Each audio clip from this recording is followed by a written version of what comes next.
Maliennes et Maliens, en droite ligne de l'adresse historique à la nation du président de la République, son Excellence Ibrahim Boubacar Keïta, le 10 avril dernier, le Conseil de défense nationale s'est réuni, comme vous le savez, hier vendredi 8 mai 2020, en session extraordinaire, avec pour seul ordre du jour le point sur la pandémie du Covid-19 dans notre pays.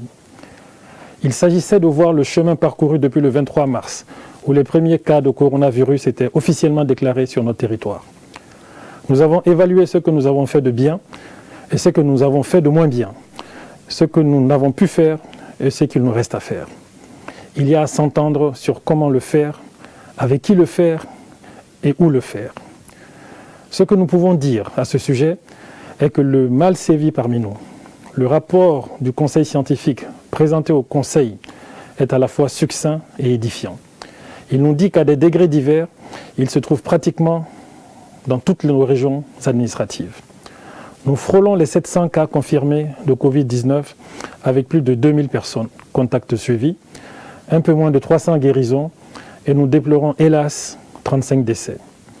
Avec 88% des cas, le district de Bamako est l'épicentre de cette terrible pandémie.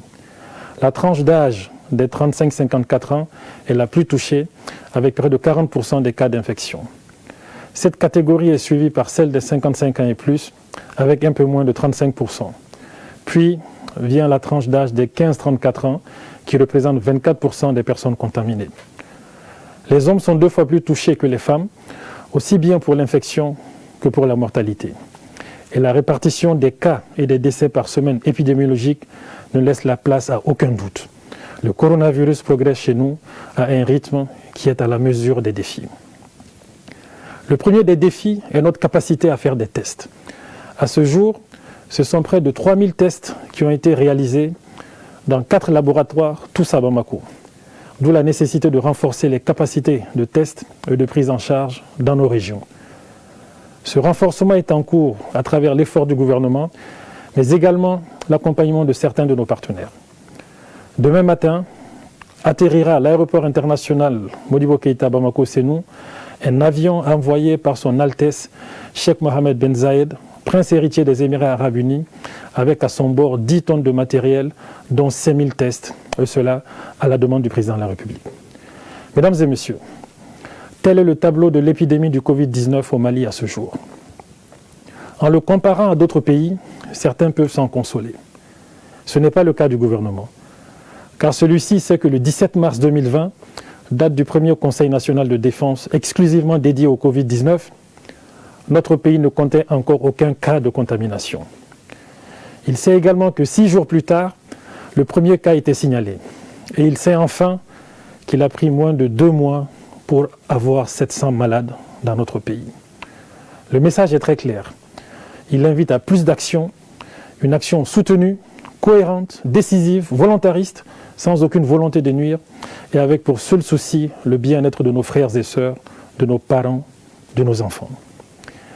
Ainsi, après une évaluation rigoureuse du chemin parcouru et un examen minutieux des corrections à apporter, autant que des mesures à renforcer, le Conseil national de défense du vendredi 8 mai 2020 a-t-il préconisé?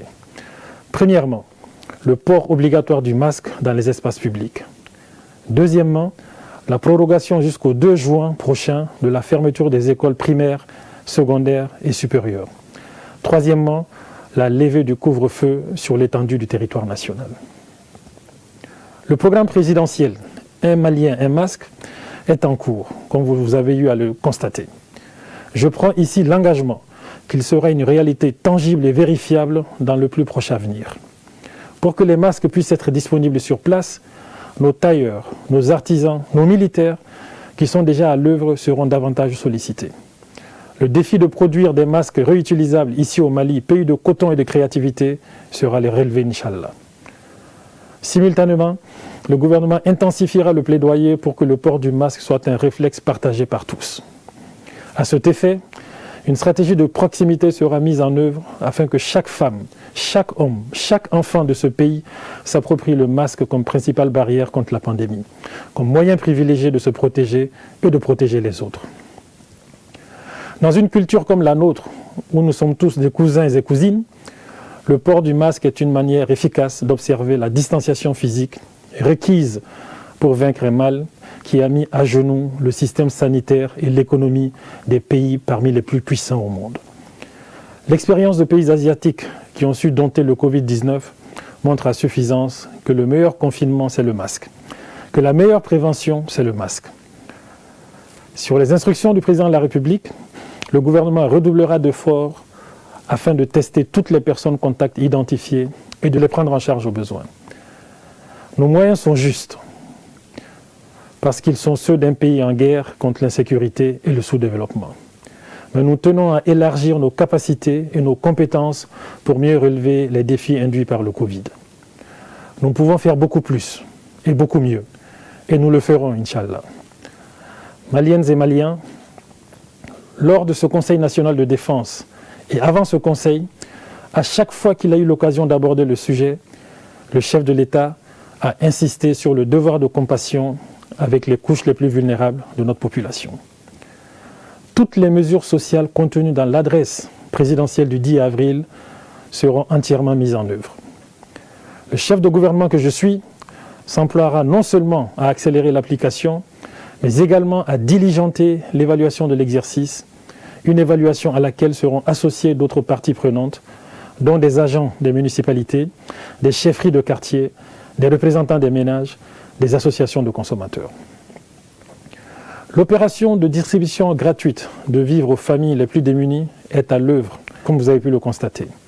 D'abord dans le district de Bamako et à Kaï, touchant là 1 350 000 personnes pour 14 000 tonnes de vivres distribués. L'objectif des 56 000 tonnes annoncées par le chef de l'État sera réalisé dans les semaines qui suivent, avec là aussi l'accompagnement de certains de nos partenaires comme la Banque mondiale et l'Agence française pour le développement. Le président français, M. Emmanuel Macron, a annoncé ce matin même une contribution financière de 3 milliards de francs CFA à cet effet lors d'une conversation téléphonique qu'il a eue avec son homologue, le président de la République, son Excellence M. Ibrahim Boubacar Keïta. L'appurement de la dette intérieure, dont le montant s'élève à plus de 110 milliards de nos francs, commencera à partir de la semaine prochaine. Les mandats de 2019 se levant à un peu moins de 66 milliards de francs CFA, contre près de 45 milliards pour ceux admis du 1er janvier au 30 avril 2020. Cela permettra d'améliorer la trésorerie de nos entreprises, en plus des autres mesures de soutien à l'activité économique. Chaque engagement pris par le président de la République sera tenu. Aucun ne sera négligé. Du reste, le gouvernement s'y emploie activement déjà. Le gouvernement se surpassera. Il est obligé de se surpasser car il sait que la solidarité avec les familles qui souffrent des conséquences de la pandémie n'est pas facultative, mais impérative. En ce qui me concerne, fort du soutien, de la compétence et du volontarisme de tous les ministres, je m'assumerai entièrement pour que l'effort du gouvernement soit mieux senti. Pour ce qui est des frontières, le Mali ne décidant pas seul en la matière, elle reste fermée.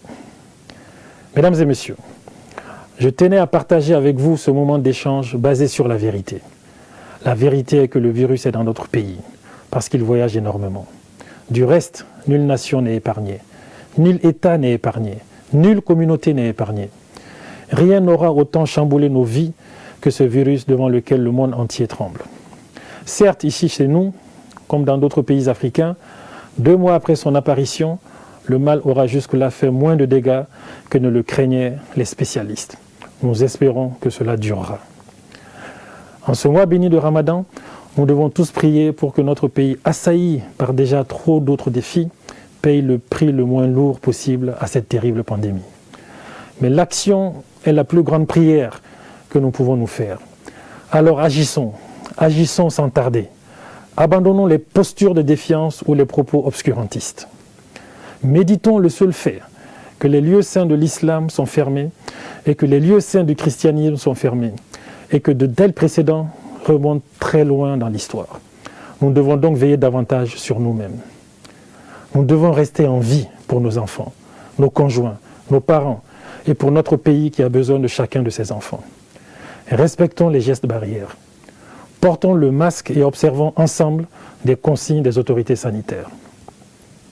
C'est le message que le président de la République me charge de vous transmettre en insistant que je vous parle à mon tour.